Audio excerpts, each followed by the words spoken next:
Are you tired of struggling with your high register? Lots of times we're told we're way too sharp up there, or we're struggling. Maybe you can only play loud, or you can only play soft and have trouble with all the nuance of dynamic control. Sometimes it's just strident and it hurts other people's ears or hurts our own ears. And then other times it's maybe just inconsistent or unreliable. So when you're under pressure, you're not sure if the note's actually going to speak the way you want it to. We are going to go over 5 simple fixes that really help transform my upper register. So the first fix that I want to talk about is support. Support, when used correctly, can really help open up the sound, correct the pitch, and take out a lot of the shrillness that happens. It can also help you with that really fine control when you're trying to play a really soft dynamic. So let's just talk about the support for the different dynamics, because it's different for the different dynamics. And this seems to be where a lot of people get tripped up, including myself when I was learning really how to open up my high register. So first, when you're playing softly, we want to use a support where you really draw in the abdominal muscles and then lift up. So you're really engaging these muscles in the higher part of the abdomen, right underneath the rib cage. So you're drawing in, lifting up, okay? It's a lot of engagement, and the muscles here are really working quite hard. When I'm playing softly, this really full engagement helps pressurize the airstream so that the air moves fast enough that I can still maintain the sound and the upper register consistency even at those soft dynamics.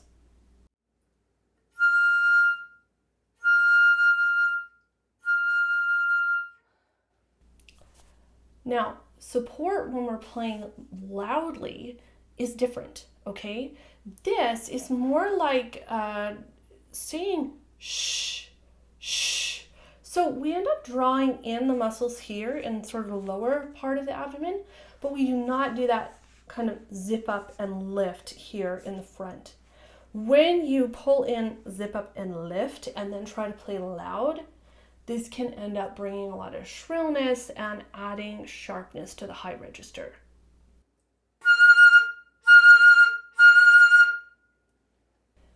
So when I don't pull in and really over-engage this, but I just keep the support lower and keep this area a little bit softer so that it can resonate, we end up getting a much more open and rich sounding high register.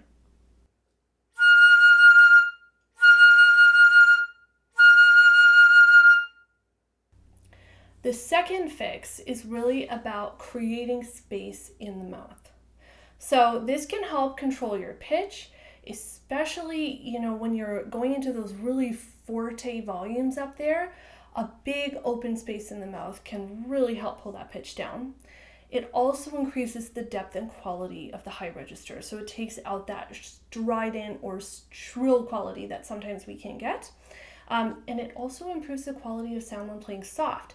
We just use, a different type of shape in the mouth. So first, I want to show you really how to have space in the mouth to play forte.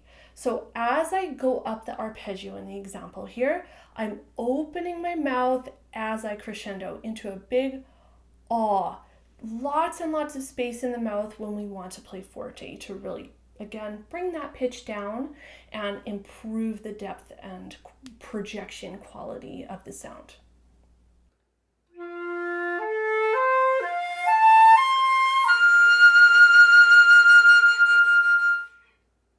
Okay, so the other way to use space in the mouth for when you're playing really soft would be to choose a vowel that's a little bit smaller.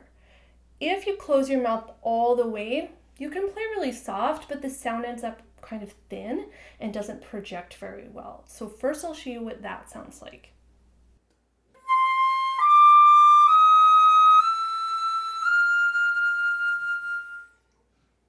Okay, this time around, I'm going to play an example where I'm just going to use like an E shape in the mouth.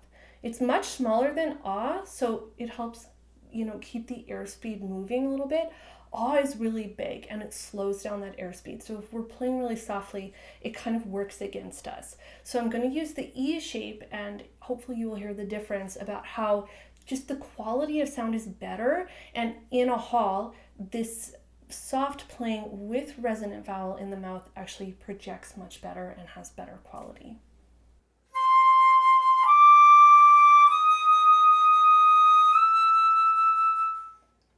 So the next fix is really understanding air direction and how it works with support and works with the space that you're using in the mouth.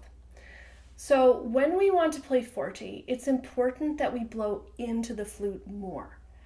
This improves the quality of the sound, and it also keeps the pitch under control. The more air we blow, the more air the flute has to take, and if we do that too far across the mouthpiece, we end up getting really sharp. So you want to change the air direction using your lips, or some people think of the jaw.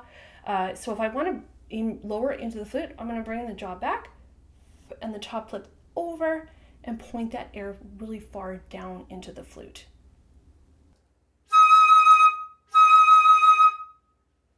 The opposite is true when we play softly. So we want the air to actually go more across the flute when we play softly. So we're going to bring the jaw or the bottom lip forward, and we're going to really direct that air more across the flute, because the challenge here is that we're going to go flat, which is not a good quality of sound, but we really want that sound to continue to project, okay? So blowing across the flute and changing the vowel to something smaller still allows for that balance and projection in the sound.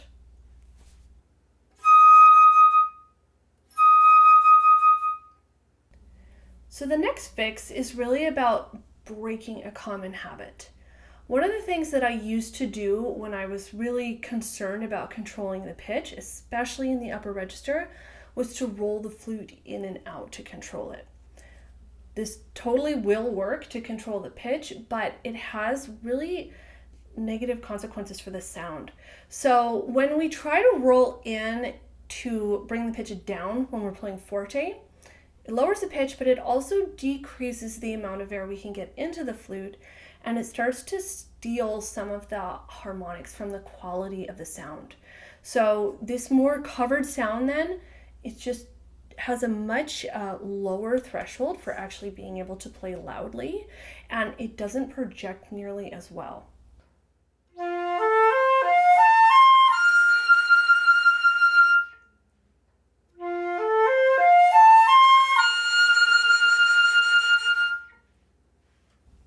When we roll out to control the pitch as we're making a diminuendo or going softer and softer, the opposite but same problem can happen.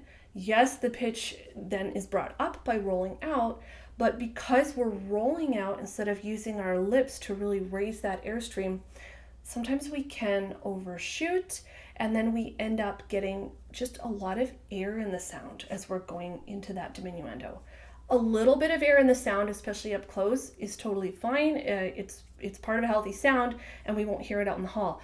But when you're rolling out a lot, we can end up getting just too much air in the sound that you do hear, or it starts to impact the ability of that sound to project, because again, some of the harmonics are being taken out of the sound by just rolling out too much and cutting off the amount of air that can actually get into the flute while we do that. Okay, so the final fix that I want to go over is this idea about tension in the vocal cords. So I used to play and have quite a lot of tension in my upper body and especially in the vocal cords. And as I went higher into the upper register, this tension in the vocal cords really can add a shrillness and a brittleness to the sound that obviously is not ideal. So there's a really simple way that you can test to see if you are packing a lot of tension in the vocal cords when you're playing up there. And it's just to sing and play on the flute. So start at a lower note and then sing and play as you ascend up into the high register. If at a certain point you can no longer maintain a pitch with your voice, this lets you know that you're adding in too much tension, because the voice can really only sing if it's free enough to vibrate.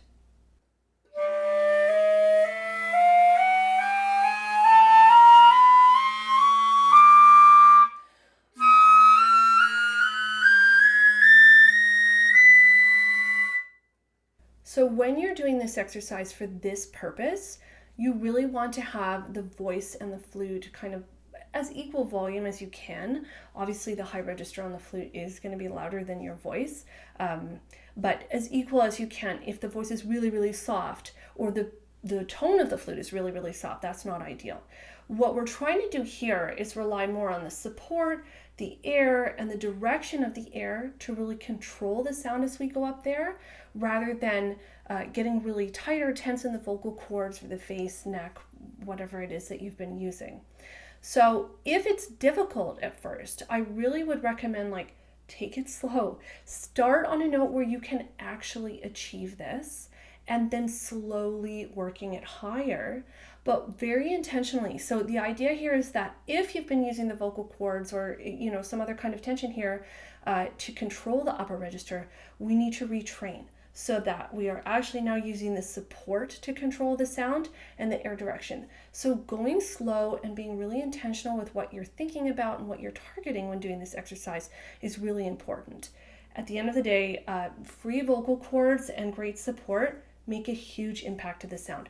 This helps you play at a lower pitch, and it helps really open up and give warmth and quality to that sound. If you found this video helpful today, I would encourage you to check out our school community.